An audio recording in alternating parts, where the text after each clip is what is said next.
What is war tax resistance? Have you ever thought about where your tax dollars go? For many, the idea of funding military actions through taxes raises serious ethical questions. This brings us to the concept of war tax resistance. So, what exactly is it? War tax resistance is when individuals choose not to pay some or all of their federal taxes because they do not want their money to support military activities or wars. This act is a form of protest and civil disobedience. People who resist war taxes deliberately withhold payments that would otherwise fund weapons, military operations, and war-related programs. From a libertarian viewpoint, this practice aligns with the belief in opposing government coercion. Libertarians often stress the importance of individual conscience. They argue that people should have the right to refuse to support actions they find morally wrong, like war.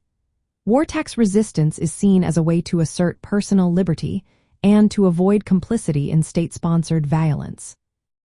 Historically, the roots of war tax resistance in the United States go back to colonial times. People protested against British taxation without representation. Notable figures like Henry David Thoreau refused to pay a poll tax in protest of the Mexican-American War.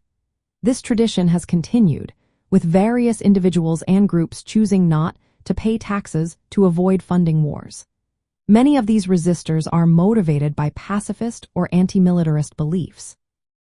When it comes to practical approaches, war tax resistors can take different paths. Some may reduce their taxable income below the legal threshold to avoid paying federal income taxes altogether.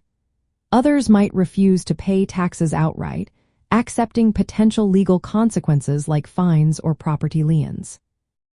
Many choose to redirect the money they would have paid in taxes to charitable causes, humanitarian aid, or organizations that promote peace instead of sending it to the government.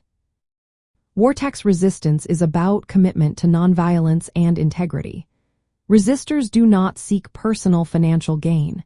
They act out of moral conviction against war and militarism.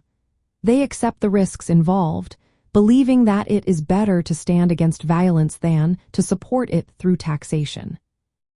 In the context of libertarianism, war tax resistance reflects skepticism about government power, especially regarding its control over the legitimate use of force. It embodies a principled stand for individual conscience and limited government. Instead of coercion and conflict, it promotes peaceful cooperation. By refusing to fund military actions, war tax resistors make a statement about their values and beliefs.